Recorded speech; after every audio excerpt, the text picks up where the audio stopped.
Kia ora Trevelyan's, Megan Williams here, psychologist from Wellform Psychology.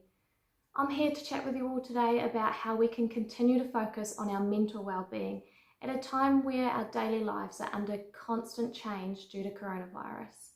The first thing I want to mention to you all is that whenever we go through any kind of significant event like we are with coronavirus, it's really natural and normal to experience an increased level of anxiety or fear.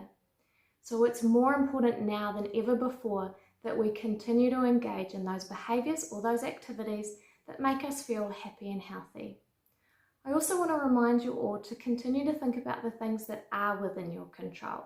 Things like your personal hygiene behaviours, your kindness and your caring behaviours towards other people.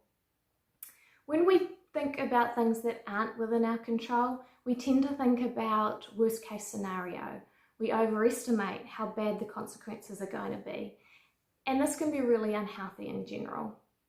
So we want to be mindful of focusing our thoughts and our intents towards things that are in our control, things that we can plan for, things that we can set goals for, things that we can achieve right now.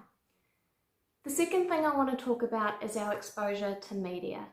Constant exposure to media around coronavirus can actually keep us in a heightened state or increase the level of fear or anxiety that we're experiencing at the moment. So I've got two recommendations here. Try and limit the amount of time that you engage in media around coronavirus. Consider just scrolling past those posts on Facebook or changing the channel on the TV if you're beginning to develop some unsettling thoughts or some anxious feelings. Also consider the source of the information that you're receiving. We want reliable information, so we want that information to come from our government or the World Health Organization, for example. The next thing I want to mention is stress in the workplace. When we see stress unfold in the workplace, we can see an increase in conflict or tension between co-workers. We can see an increase in mistakes or errors, and we can see just a general decrease in performance altogether. So be patient with one another, be kind and caring towards one another, take time out, celebrate the wins no matter how big or how small they are, and remind each other to take care of yourselves.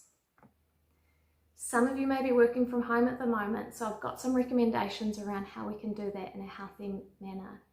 First of all, set a daily to-do list for yourself, but be realistic around what you can actually achieve in a day. Don't expect yourself to achieve as much at home as you would in the office. Secondly, if you've got kids at home, think about setting some time aside to interact with them throughout the day. It's okay not to stick to a traditional 8-hour office day. So the last thing I want to talk to you about today is a situation we all might find ourselves in at the moment and struggle to know how to respond. Friends, family, or co-workers may find us to be a safe person to offload to unload stress and concerns and just generally rant to. Sometimes it's really difficult to know how to respond to their concerns. The first thing I want to remind you all is that quite often it's not a solution that they are after. They don't want us to fix their problems, but it may just pay to ask them outright, is that what they're after? Would you like my help on this? Can I find a solution for you?